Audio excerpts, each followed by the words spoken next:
Bubba Wallace crossed the finish line in second place at Echo Park Speedway. He had fought through a rain delay that pushed the race into the early hours of the morning. He had battled back after getting hit by Ty Gibbs. He had led 11 laps and run at the front for the majority of the night. And then NASCAR reviewed the final lap and dropped him from second all the way to 29th. The last car on the lead lap. A 27-point swing in one ruling.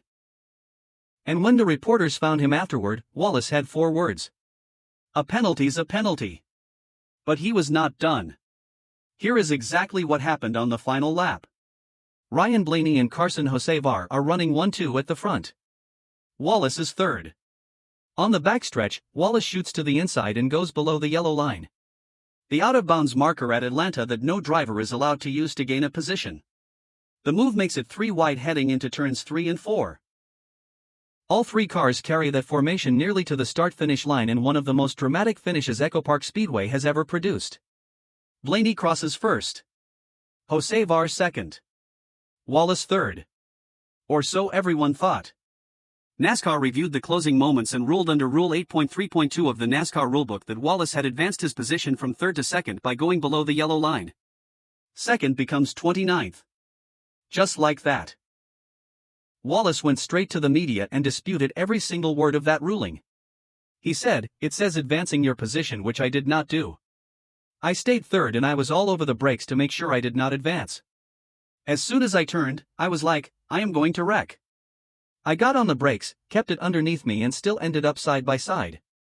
He added, "That move should have propelled us to the lead and it didn't because I knew it was wrong because my car did not like that move." Read that back carefully. Wallace is saying the move did not even work. He went below the yellow line, slammed on the brakes to avoid crashing, and ended up next to Hocevar. Not ahead of him. His argument is that you cannot penalize a driver for advancing a position he never actually gained. And then he went to the NASCAR hauler to make that case in person. He spent 31 minutes inside with NASCAR officials fighting for that second-place finish. 31 minutes. Cup Series Managing Director Brad Moran confirmed after the meeting that an in-race penalty of this kind is not appealable. The ruling stands. There is no process available to 2311 Racing to get those points back. They walked out of that hauler with nothing changed and a 27-point hole that did not exist when the checkered flag dropped. Wallace knew exactly what it meant the moment the penalty was confirmed. He told reporters, "That's massive for us. Everybody behind us in points is like, oh, 23. They see that and they're licking their chops. The position that we're in, we're not safe.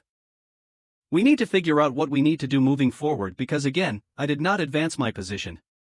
He is sitting 13 points above Eric Jones for the final playoff spot. 6 races left in the regular season before the chase grid gets locked in, and he just lost 27 points he thought he had earned. Let's put that number in context because 27 points sounds abstract until you look at the actual standings. Shane Van Gisbergen is currently in the final chase spot, 16th, with 31 points separating him from the cut line. Eric Jones is 17th, 8 points outside. Brad Keselowski is 18th, Ryan Preece is right there, too. Wallace sits 13th with 55 points of cushion above the line. Before the penalty, that cushion was 82 points. The difference between 82 points and 55 points at this stage of the season, 6 races out, is enormous. 82 points is a buffer that lets you absorb a bad day.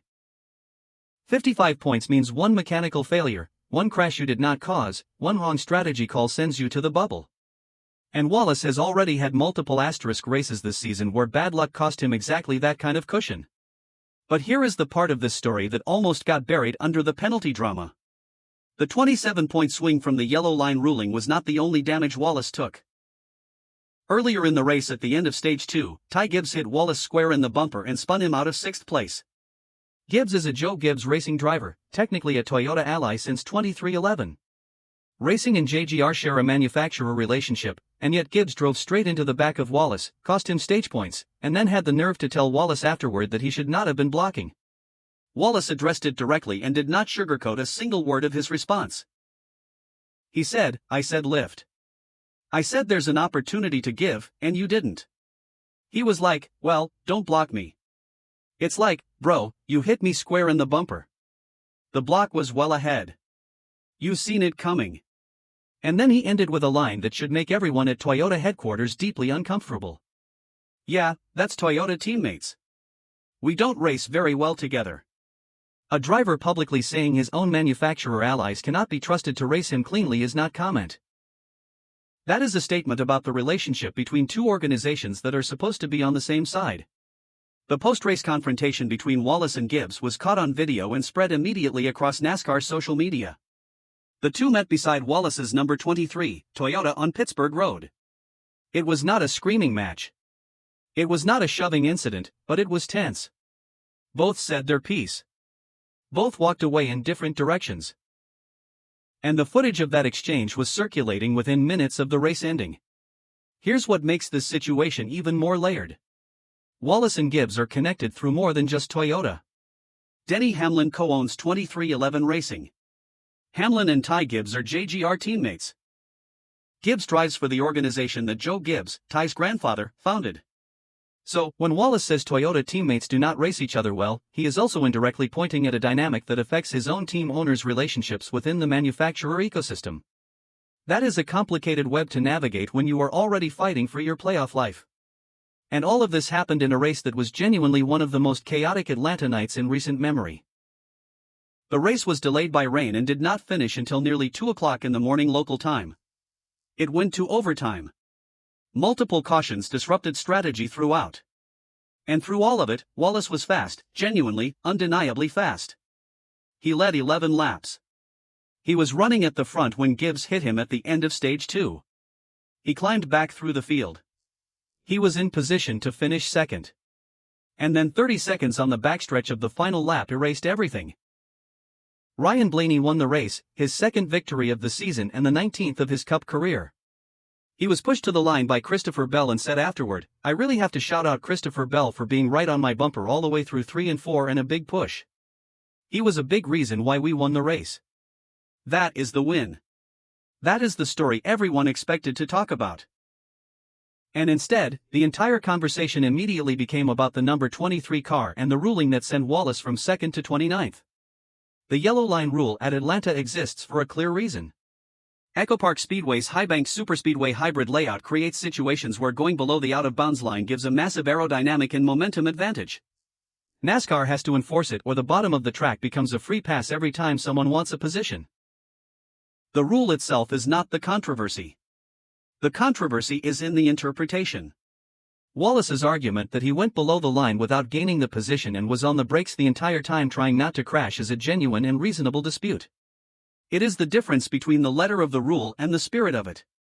Cup Series Managing Director Brad Moran's confirmation that the penalty cannot be appealed closes the door completely. There's no mechanism. There is no process. NASCAR looked at the footage, applied Rule 8.3.2, and that is the final word regardless of what Wallace or his team believes happened in those final seconds. Wallace summed up the entire night in one sentence after leaving the hauler. Not angry, not defeated, just honest. A penalty's a penalty. 5 words from a driver who has spent the entire season watching good results turn into asterisks through circumstances that have had nothing to do with his speed. A loose wheel in San Diego, a qualifying crash at Sonoma, replacement pit crew members at 2 consecutive races, a spun out by a Toyota teammate that cost stage points, and now 27 points wiped out by a ruling he fundamentally disagrees with. He is 55 points above the cut line. 6 races remain. The field behind him is hungry, and the margin is no longer comfortable. What happens at North Wilkesboro is going to tell you a lot about whether the number 23 team can hold on, or whether this season keeps finding new ways to take things away from Bubba Wallace before he can keep them.